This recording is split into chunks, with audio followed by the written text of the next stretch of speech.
Running a race with time. Heaven letter number 5138. December 19, 2014. What can be so urgent when there is infinity, the infinity of timelessness?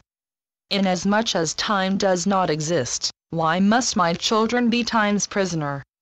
Must you run yourself ragged, trying to appease time, at your expense, of course? Here's the thing, beloveds. You will never catch up with time. If you do reach its shadow this second, time has already moved on and now it eludes you once again. In other areas of life, you are capable of changing your tune. If you are up at that, you care very much to make a home run, yet if you don't today, there is the possibility that you will hit a home run tomorrow. Making a home run is all in its good time, in this so-called time. Yet in life, when you have a deadline, you are frantic unless you make it. It is as if you have failed, and you are sure that a calamity will result. You can deeply desire a home run. You care very much. And yet you don't have to have the looming panic that not meeting a deadline foments in you. What terror exactly do you feel is ready to catch you because you missed an appointment or whatever it is that puts you into a tizzy as if your very life depended upon it? Clocks seem to beat you up, and every time you offer time your chin as if you were an obedient slave to time. I am not opposed to deadlines being met. I am opposed to your panic and breathlessness that lead up to the deadline. A deadline is arbitrary.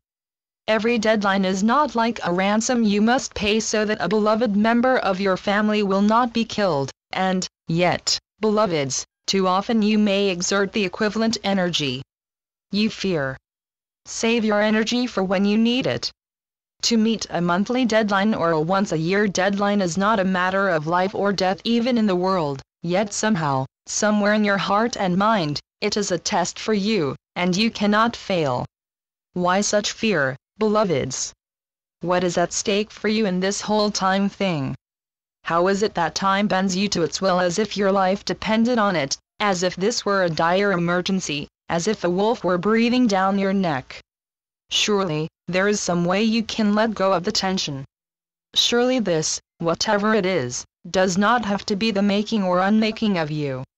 Surely your heart rate does not have to go up, yet, of course, it will, based on how you view what is really only a passing part of life, an occurrence of one kind or another. What is this lack of grace you fear? Does this deadline really call for such suspense that you must reach it at any expense? If you require such anticipation, find a detective novel to read instead, or diffuse your overstated energy by soaking in a bathtub filled with hot water. See deadlines for what they are, a time marked, and not a horror story as you interpret nor meeting deadlines. You are fine. The sky will not fall if you cannot meet a timeline. It's fine to meet a deadline. You can even stay up all night if you wish so you can make a deadline. It is the panic setting in that comes from your making too much of meeting an obligation that I decry. There is a balance required, of course.